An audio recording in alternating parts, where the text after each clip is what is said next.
Tatapatan ng puwersa ng Philippine National Police o PNP ang ikakasang malawakang kilos protesta ng mga labor groups sa buong Pilipinas po yan, kasabay ng pagunita ng Araw ng Paggawa o Labor Day bukas. Mahigit po sa 106,000 mga pulis, augmentation force at force multipliers ang ipakakalat po sa mga lugar na pagdarausan po ng mga kilos protesta para tiyakin ang seguridad at kapayapaan sa buong panahon po ng mga aktibidad.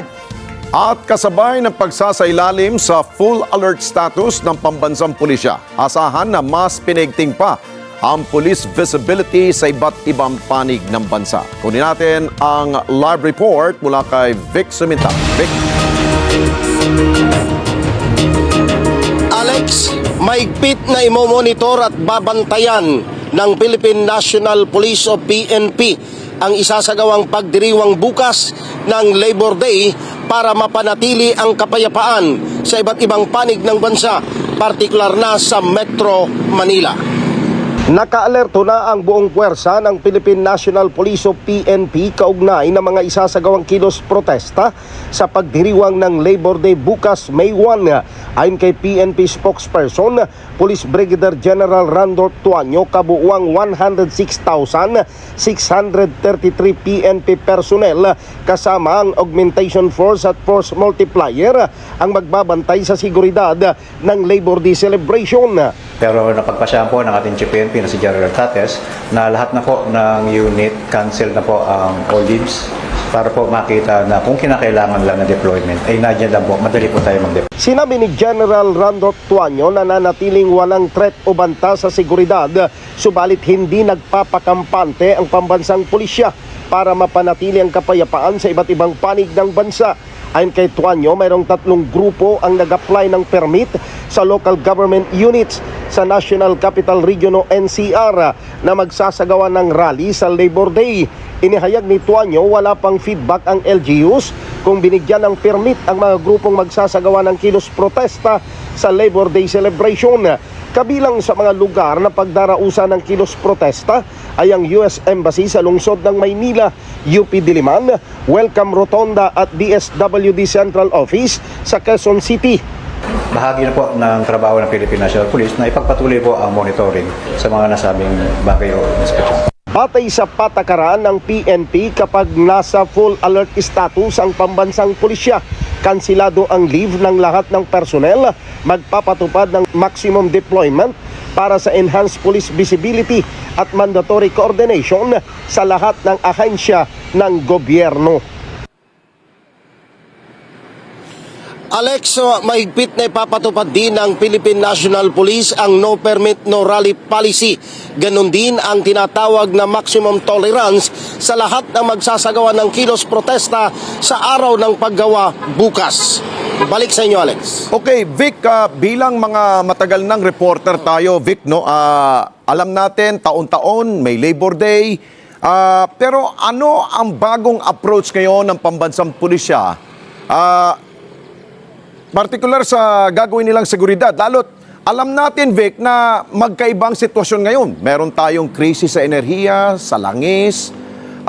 Hindi kaya natanong ba ninyo sa liderato ng PNP na maaaring baka lang tayo masingitan ng mga masasamang elemento? Ano ang kanilang gagawin dyan?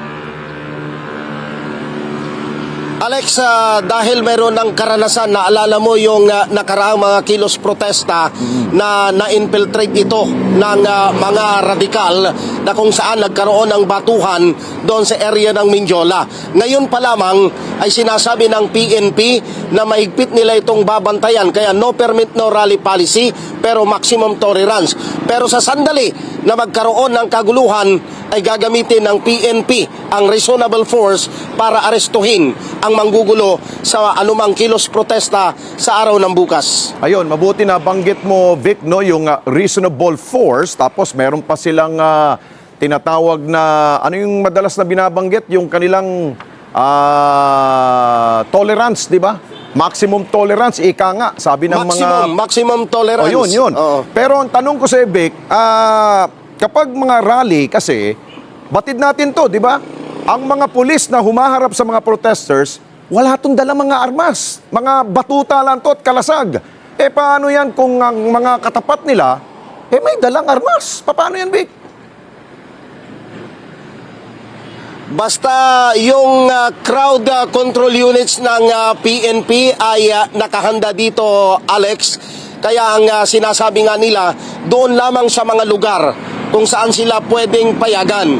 Isa sa ina-anticipate na area ng US Embassy, yung UP Diliman, at saka itong DSWD, Alex. Kasi mukhang dadagsain bukas itong DSWD dahil nga doon sa mga ibinigay na ayuda na maraming nagre-reklamo, yung ilan ay hindi nakatanggap, Alex. Ano yan? Maglalagay sila ng mga spotter dahil kung mga nakaharap sa mga protesters, walang mga armas, sa mga gilid-gilid, meron, mga ganon.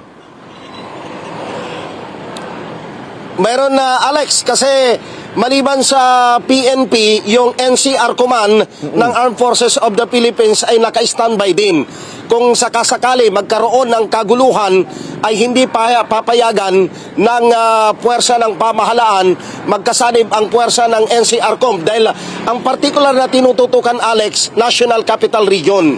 Kasi ito yung pinakamatindi kapag nagsasagawa ng kilos protesta dahil nandito yung mga government agencies kung saan inirereklamo ng labor groups at ng ilang militanteng grupo, Alex. Tama ka dyan, Vic, no? Nandito yung seat of government natin. Pero, matanong kita, dahil nga taon-taon may labor protest na nangyari, yung bang 106,000 police, ano ba yan? Ito na ba yung pinakamaraming dineploy ang PNP? O sakto lang to? Baka overkill na naman to. Alex, yung 106,000 hindi lahat naka-deploy pero naka-standby kasi kansilado nga yung kanilang mga leave dahil naka-full alert ang kanilang status. Pero dito sa National Capital Region, marami ang itinalaga na magbabantay dito sa mga lugar kung saan ina-anticipate na magsasagawa ng kilos protesta umaga pa lamang bukas, Alex. Pero doon sa kanilang permit, espesipiko naman na may oras na hanggang alas 6 ng gabi o kaya kung papayagan man sila, pero hindi pwede yung magdamag na naroon sila dahil may oras na itinakda ang LGUs kung sila ay bibigyan ng permit to rally, Alex. Okay, may iba lang tayo, Vic, kaya ko natanong yung deployment na 106,000 dahil nga parang yan ang kabuuan ng ating puwersa ng PNP, no?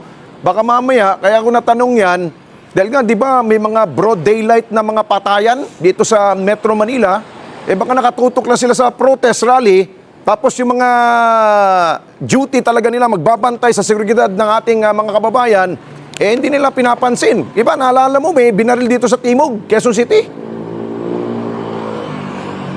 Tama, Alex, pero ang paliwanag ng PNP, yung 106,000 naka-full alert. Pero yung deployment nila, ilan lamang dito sa National Capital Region, mga around 32,000 yung kanilang dinideploy. Kung sakaling magkaroon ng kaguluhan, saka kukuha lamang ng reinforcement para i-contain anumang kaguluhan na mangyayari bukas, wag naman sana. Oo. Ang Army ba? Ang Army, ang AFP, may katuwang bang tulong dito sa PNP bukas? Ang NCRCOM, yung National Capital Command ng Armed Forces of the Philippines, naka-standby lang. Okay. Kasi yung kanilang papel, kung sakaling hindi kaya ng PNP, kung ano man ang mangyayari bukas, ay susuporta, magiging augmentation ang Armed Forces of the Philippines, Alex. Okay, sige. Maraming salamat. Kumpleto. Vic Sumintak, mata natin mula sa Campo Crame. Maraming salamat sa iyo.